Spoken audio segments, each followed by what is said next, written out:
Hey, good morning. It's Dr. James. I do hope and pray this message finds you and your loved ones peaceful, thriving, and well. And this morning's message reminds me of an album cover back about 1975. For you folks who are kind of in my age group, it was by Elton John. The title was Don't Shoot Me, I'm Only the Piano Player. Well, I'm going to say, don't shoot me. I'm only the messenger / doctor / friend, co-conspirator. Call me what you will. But I got some information I want to share with you this morning, and it's kind of hard to share. But stay with me, because you know me. I'm going to kind of bring it around to a possibility and some positivity after we get through the dark part. So here's the dark part, and this is coming from the University of Chicago, a study that was just done, and it was actually looking at happiness levels in this country, here in the United States. And it said that basically we are as unhappy as we've ever been in the last 50 years. So I was like, wow, that was a headline study. It's like, yeah, are you surprised, James? And I was like, no, I'm not surprised. I mean, look at this place right now. Man, oh man. But when you actually see the research and then you see the percentages, in fact, 3 years ago, there was upwards around 30% of Americans said they were very happy. Guess where we are today? About 14%. We literally dropped in half in the last 3 years. So here's my thinking on this. There is a lot of reasons why many of us are unhappy. Given what happened at the beginning of this year with COVID, what's going on presently with the different movements around racism and anti-racism, and hopefully bringing some healing to marginalized peoples, and oh my goodness.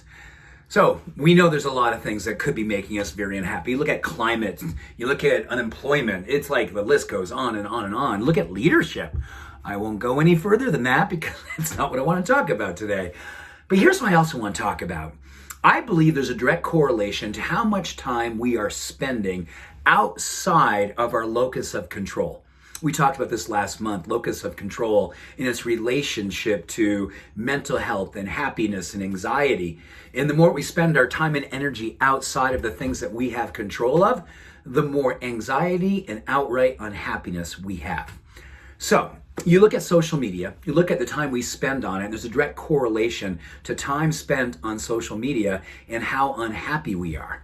And I think we're spending more time than ever just kind of reading awful stuff and saying awful stuff and seeing awful stuff. And it takes our energy away from where we could be putting it. Like right here in front of you. If you've got someone you love, do you spend a lot of time and energy putting energy into that relationship? If you think about how you take care of your mind and your body and your soul, do you spend time really dedicating to that? And really, most importantly, being a witness to that.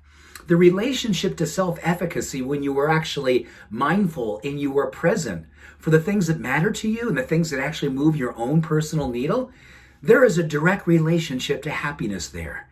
So I think the opportunity is really, really straightforward for all of us. If we look at this last 3 years and we think, oh my goodness, happiness has dropped literally in half, and we are as the unhappiest we've ever been in 50 years, a half a century, we got to look at what we can do to bring our energy back here and focus on the things that we can move, because I believe what's happening here close can move the things around us eventually. But we got to build and fortify what's happening right here in our own circle of influence. And in that, our circle of influence starts to expand. So, yes, we've got work to do. And yes, that study is sobering, but it's not surprising. To me, it's not like, oh my goodness, surrender. It's, oh my goodness, rise up. Oh my goodness, look what we can do. Oh my goodness, what are you and I going to do today? To put something into our life and be present for it, mindfully awake to it, and celebrate it at the end of this day. Because that's where happiness comes from. Happiness isn't about what's going on out there. It's not the conditions. It's the unconditional mindful presence to what it is that we can influence 100% of the time. Love, compassion, empathy, presence, mindfulness, those things. Infinite control over those things. So with that, here's to the rising back up. Here's to the comeback. 50 years of unhappy. Let's make the next 50 years and beyond the happiest we've ever been. Let's be a second half team. So with that, much love, every blessing. Have a beautiful day. Bye for now.